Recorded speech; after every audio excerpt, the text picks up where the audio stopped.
බහුවිධ ලක්ෂණ නැත්නම් බහුසාධක ප්‍රවේගය. බහුවිධ ලක්ෂණ නැත්නම් බහුසාධක ප්‍රවේගය. ඒකේ මුල් කොටස ලිව්වා නාපොයලිය මේ ඒ කියන්නේ මේ දැන් ඒකාංගී මුහුමයි ද්වයාංග මුහුමයි ලක්ෂණ වල කිහිපයක්. දෙහිකට වඩා වැඩි සංඛ්‍යාවක් ආවේනිකත් වීම තමයි මෙතෙන්දී සලකන්නේ. එතන යන ලක්ෂණ වල දෙකට වඩා වැඩි ගණනක ආවේනිය ලක්ෂණ වල දෙකට වඩා වැඩි ගණනක ආවේනිය මෙහිදී සාකච්ඡා කෙරේ. උදාහරණයක් තමයි දීලා තියෙන්නේ මේකේ මේ ප්‍රවීණ ලක්ෂණ ලබා ගන්න කියලා. මෙතන ඔයගලන්ට පේන ඇති y b r කියලා තුනක් තියෙනවා. එතන තියෙන්නේ පුෂ්ප වර්ණයයි බීජ වර්ණයයි බීජ වල හැඩයයි. එතන යන උදාහරණ ත්‍රිඅංග මුහුම. උදාහරණ ත්‍රිඅංග එතන බීජ වර්ණය කහ සමානයි තව එකක් තමයි ප්‍රමුඛ ලක්ෂණ නිලී ලක්ෂණය ගත්තොත් එහෙම දැන් අපි කහ ගත්තොත් එහෙම කැපිටල් Y කහ පාට බීජයි අනිත් එක තමයි කහ පාට මලුයි සුදු පාට මලුයි සුදු සමානයි සිම්පල් Y සිම්පල් Y. දැන් මත තියාගන්න තියෙන්නේ මෙහෙමයි. දැන් තියෙන්න පුළුවන් කැපිටල් Y තියෙන්න පුළුවන් කැපිටල් Y සිම්පල් Y තියෙන්න පුළුවන් සිම්පල් Y සිම්පල් Y තියෙන්න පුළුවන්. ප්‍රමුඛ ඇලිලයි නිලී ඇලිලා ගත්තොත් මේ කැපිටල් Y කියන්නේ ප්‍රමුඛ ඇලිලය. සිම්පල් Y කියන්නේ නිලී ඇලිලය. මත තියන් තියෙන්නේ ප්‍රමුඛ ඇලිල එකක්වත් තිබුණොත් ප්‍රමුඛ ලක්ෂණය ලැබෙනවා. නිලී ලක්ෂණ ලැබෙන්න නම් නිලී ඇලිල දෙකම තියෙනවා. ඉතින් ප්‍රමුඛ මෙන්න මේ ಜಾති දෙකම දැන් මේකත් කහ පාටයි. මේකත් කහ පාටයි. මේක විතරයි සුදු පාට. ඉතින් ප්‍රමුඛ ඇල්ල එකක්වත් තිබුණොත් දෙකම තිබ්බත් කමන්නේ එකක්වත් තිබ්බොත් කහ පාටයක්. එකක් වත් තිබිච්ච නිසා අපි y කියලා දානවා. මොකද y කියන්නේ කැපිටල් Y එකක්වත් තිබ්බොත් හරි. මෙතන ඉතුරු එක කැපිටල් Y වෙන්න පුළුවන් නැත්නම් කැපිටල් Y සිම්පල් Y වෙන්න පුළුවන්. මේ කහ පාට. නිලී ලක්ෂණ ලැබෙන්න සිම්පල් Y ම තියෙනවා. ඒකයි මම කිව්වේ බීජ වර්ණය y තිබ්බොත් කහ පාටයි සිම්පල් Y තිබ්බොත් තමයි සුදු පාට වෙන්නේ. ඒ වගේම තමයි මේ තියෙන පුෂ්ප වර්ණය. මේ තියෙන පුෂ්ප මේ උඩම තියෙන අංක එක ඇතරම පුෂ්ප වර්ණය. ඊළඟ බීජ වර්ණය කළු පාටයි දුඹුරු පාටයි.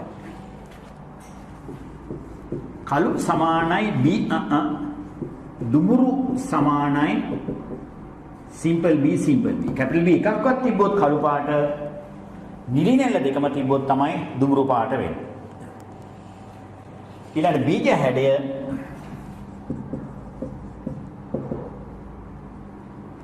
රවුම් හැකිලුණු රවුම් සමානයි R හැකිලුණු සමානයි සිම්පල් R දැන් මුහුම් කරලා තියෙන්නේ capital Y simple Y capital B simple B capital R simple R වැඩි කිරීම simple Y capital B simple B simple R මේ වගේ ජීවීන් දෙන්නෙක් මුහුම් කරලා තියෙනවා. මෙතන capital Y නම් මෙයා මොන පාටද? කහ පාට. capital B නම් මෙයා කළු. capital R නම් රවුම්. ඒතර කහ කළු රවුම්. කහ පාට පුෂ්ප කළු පාට බීජ රවුම් බීජ. මෙයා simple Y නම් සුදු. capital B නම් මොනවාද? කළු හැකිලුණු. ඒතර කහ කළු රවුම් මුහුම් කරලා දෙන සුදු කළු හැකිලුණු බීජ දරන ශාකත් එක්ක මුහුම් කරලා තියෙනවා. දැන් අහලා තියෙනවා F1 පරම්පරාවේ ශාක 647ක් තිබ්බා. F1 පරම්පරාවේ ශාක 640ක් අතරින්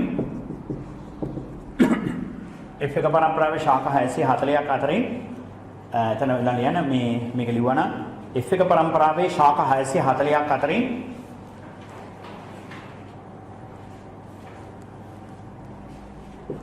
අවම වශයෙන්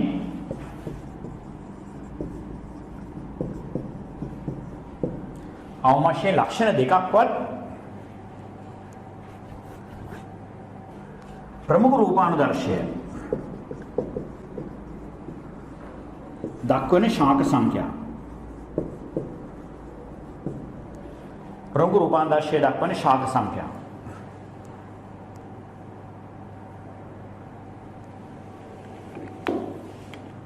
තර මෙන්ඩල් නියම වලට අනුව අපිට මේ වගේ ත්‍රිංග මුහුමක් ඒකාංගී මුහුම් තුනක් ලෙස සලකන්න පුළුවන්. එතන යන මේ ඒකාංගී මුහුම් තුනක් ලෙස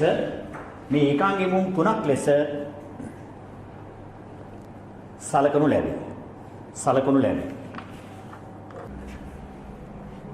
එතන මේක ඒකාංගී මුහුම් තුනක් ලෙස සලකනවා. දැන් බලන්න ඒකාංගී මුහුම් තුන. කැපිටල් Y simple y වැඩි කිරීම simple y simple. මේකේ තියෙන ඒකාංග මුහුම් තුන තමයි capital Y simple y වැඩි කිරීම simple y simple y. මේ පළවෙනි මුහුම. දෙවෙනි මුහුම තමයි capital B simple B වැඩි කිරීම capital B simple B. තුන්වෙනි තමයි capital R simple R වැඩි කිරීම simple R simple R.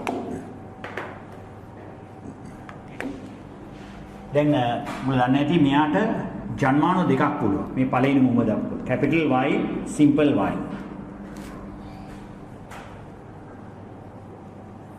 මෙයාට ජන්මානු එකයි පුළුවන්.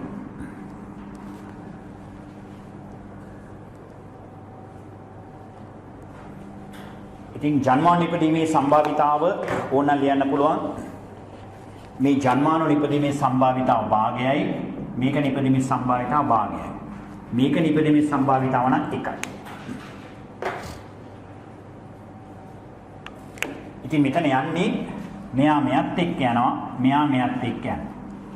මෙයා මෙයත් එක්ක ගියාම capital Y simple y. මෙයා මෙයත් එක්ක ගියාම simple y simple y.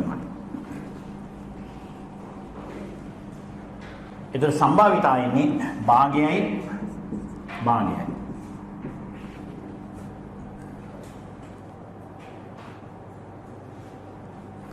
ඒතර පුෂ්ප වර්ණය ගත්තොත්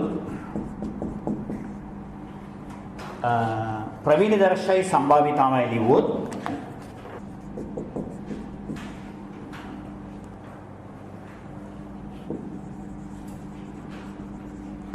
ප්‍රවීණ දර්ශ සාමාන්‍යයෙන් තියෙන්න පුළුවන් capital Y simple y. නමුත් capital Y simple Y නැහැ නේද? capital Y simple y භාගයයි simple y භාගයයි.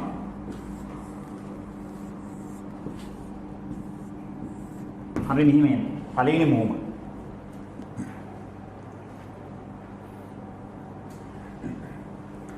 මේ වගේ ඊළඟ එක ගත්තොත් capital B simple B වැඩි කිරීම capital B simple B.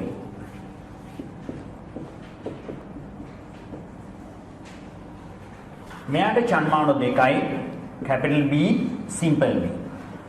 මෙයාට ජන්මානු දෙකයි capital B simple B. මේ ඕන සම්භාවිතා ලිව්වොත් මේ භාගයයි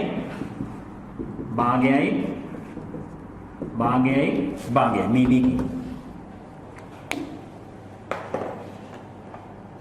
මෙතන කොහොමද වෙන්නේ? මෙතන විෂම යුගකයෝ දෙන්නේ තමයි මුහුම් වෙලා තියෙන්නේ. මෙයා මෙයත් එක්ක යනවා, මෙයා මෙයත් එක්ක යනවා. හරි? ඒ වගේම මෙයා මෙයත් එක්ක යනවා, මෙයා මෙයත් එක්ක යනවා.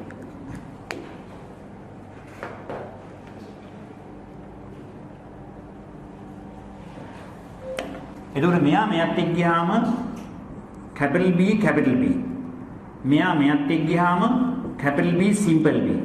මෙයා මෙයත් එක්ක ගියාම අතරම simple B capital B කියලා ලියන්නේ capital B simple B කියලාමයි ලියන්නේ. මෙයා මෙයත් එක්ක ගියාම simple B simple. මෙතන ලැබෙන්නේ එකට 1. එහෙම නැත්නම් මෙතන 4න් 1යි 4න් 2යි 4න් 1යි. 4න් 2යි කියන්නේ භාගය. මේ සම්භාවිතාව.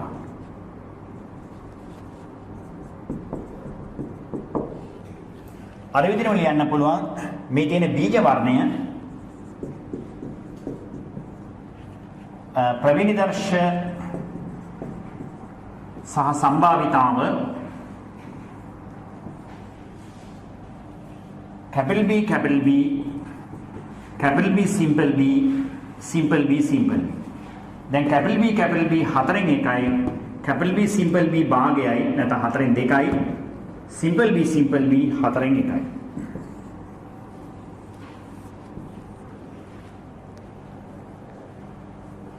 ඔය අනිත් එක ලියන්න round සහ හැකිලුණු අන්තිමට තියෙන්නේ capital R simple R වැඩි කිරීම simple R මෙයාට චන්මාන 2යි capital R simple R මෙයාට චන්මාන 1යි simple R එතන මෙතන එන්නේ භාගයයි සම්භාවිතාව මෙතන භාගයයි මෙතන 1යි ජන්මානුසය දෙවි සම්භාවිතාව ඊට පස්සේ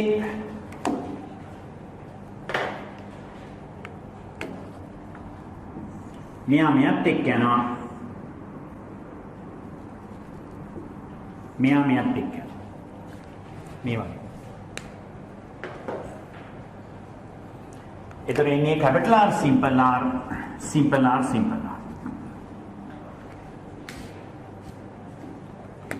ඒ කියන්නේ භාගෙට භාගය එතකොට මේ තියෙන්නේ බීජ හැඩය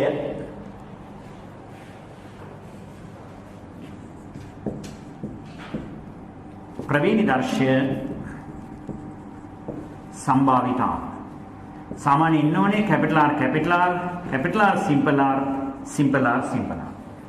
capital R බිඳුවයි capital R simple R මෙතන තියෙනවා භාගයයි simple R මෙතන තියෙනවා භාගයයි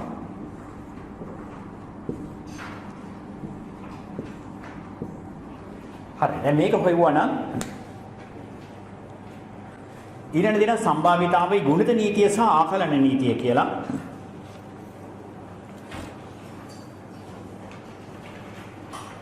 දැන් මෙතන අහලා තියෙනවා ශාක 640ක් දැන් මෙතන අහලා තියෙනවා ශාක 640ක් අතරින්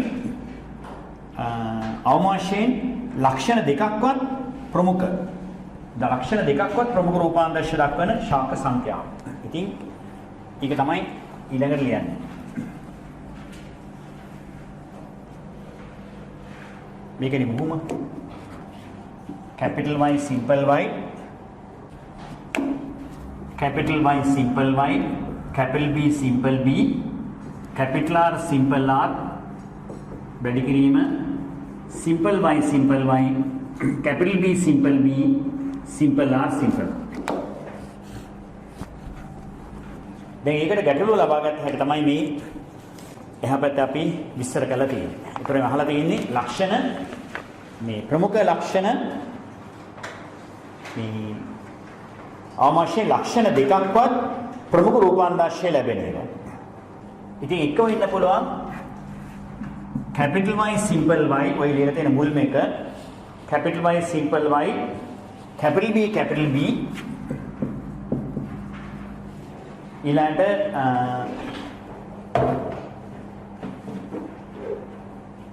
capital R simple R මේ කියන්නේ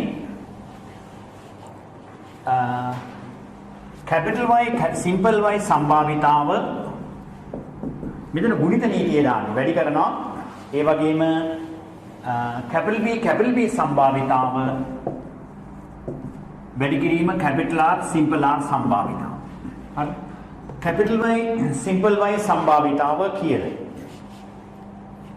භාගය දෙකෙන් එකයි වැඩි කිරීම capital B සම්භාවිතාව 4න් එකයි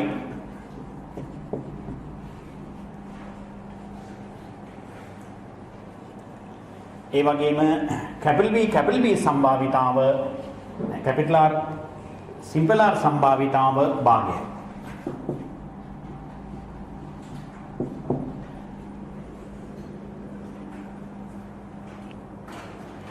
ඒකේ ඉන්නේ 16න් එකයි මේ වගේ අනිත් ඒවාත් දක්වලා තියෙනවා හරි ඕනනම් ඒක බලාගෙන ලියන්න පුළුවන් ඒ වගේ ඊළඟ එකේමයි capital Y simple Y capital B simple B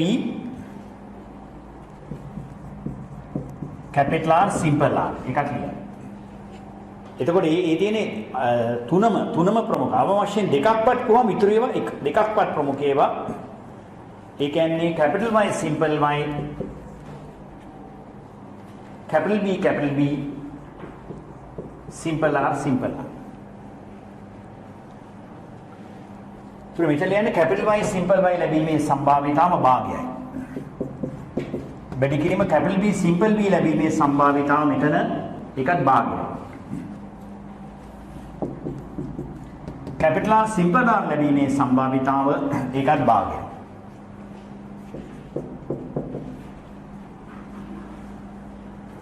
එතන ලැබෙන 8න් එක.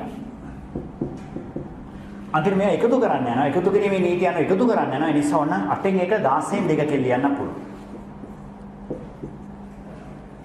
මේකත් ඒ විදිහටම බලනොත් capital Y simple y ලැබීමේ සම්භාවිතාව භාගයයි. capital B ලැබීමේ සම්භාවිතාව 4න් එකයි. simple r ලැබීමේ සම්භාවිතාව භාගයයි. මේ වගේ සුළු කරලා බලන්න මේකේ දක්වලා තියෙන එහා පැත්තේ මේ තියෙන සංකලන මෙතන 16න් එකයි. ඔය විදිහට අනිත් ඒවාටත් ලැබෙනවා 16න් එකයි 8න් එක කියනවනම් 16න් දෙක කියලා දාන්න පුළුවන්. 16න් එකයි 16. ඊට පස්සේ මේ අන්තිමට තියෙනවා මේ විදිහට දිගටම ලියන්න. මේක දක්වලා තියෙන ඊළඟට capital Y simple y capital B simple b simple r ඊළඟට capital Y simple b simple b capital R simple r simple y capital B simple b capital R simple r simple y capital B capital R simple r මේවා ලියන්න.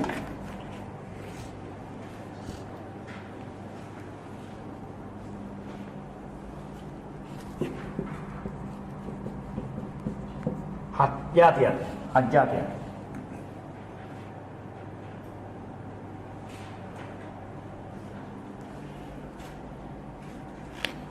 මෙතන capital I simple I භාගයයි capital B simple B භාගයයි simple R භාගයයි 8න් එකයි කියන්නේ 16න් දෙකයි. මෙතන capital Y simple Y භාගයයි simple B 4න් එකයි capital R simple R භාගයයි 16න් එකයි. simple y භාගයයි capital B simple B භාගයයි capital R simple R භාගයයි 8න් එකයි කියන්නේ 16න් දෙකයි. simple y භාගයයි capital B 4න් එකයි capital R simple R භාගයයි 16න් එකයි. අන්තිමට මේ සම්භාවිතා එකතු කරන්න ඕනේ. අවසානයේදී අහලා තියෙන අවම වශයෙන් ප්‍රමුඛ ලක්ෂණ දෙකක් හෝ ලැබීමේ සම්භාවිතාව. හරි.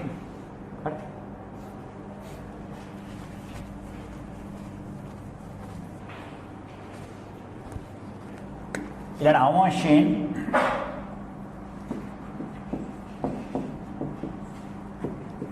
ප්‍රමුඛ ලක්ෂණ දෙකක් හෝ ලැබීමේ සම්භාවිතාව. දැන් මේ තියෙන ගුණිත නීතිය එක එක බහිෂ්කාර සිදුවීම් සහ එනවා නම් ඒවා එකතු කරනවා. මේවා හෝ එනවනම් එකතු කරනවා. මේ ඊළඟ එකතු කරනවා කියන්නේ. ඒ කියන්නේ මේවා එකතු කරන්නේ 16න් 1 ධන 16න් 2 එකතු කරන පල්ලෙහා සමාන වෙනවා. 16න් 1 ධන 16න් 2 16න් 1 16න් 2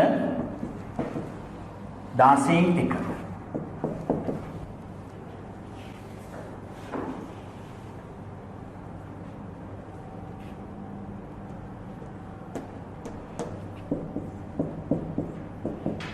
16න් 10යි. 16න් 10යි කියලා තමයි. නැත්නම් දෙකෙන් කපා 8න් 5යි.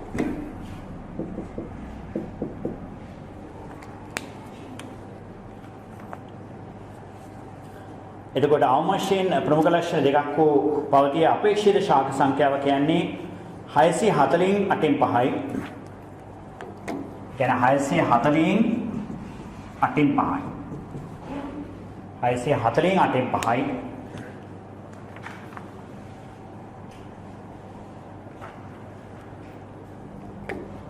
ඒ කියන්නේ ශාක 400යි. ඉතින් මේ වගේ ඒවා බහුවර්ණ වලට එහෙම දෙන්න ඉඩ තියෙනවා. ඒවත් පොඩ්ඩක් බලා ගන්න. අමාරුවක් නැහැ. ඉතින් පොඩ්ඩක් අර ගණන් ටික පොඩ්ඩක් එහාට සුළු කරගන්න තමයි තියෙන්නේ. ඒ තමයි බහුවිධ ලක්ෂණ නැත්නම් ත්‍රිංග මුහුමක ආවේනීය පිළිබඳව. ඊළඟ කොටසේදී අපි සාකච්ඡා කරනවා මෙන්ඩල් නියම වලට අනුව පරීක්ෂා මුහුම පිළිබඳව. ඒකට ඊළඟ වීඩියෝ එක බලන්න.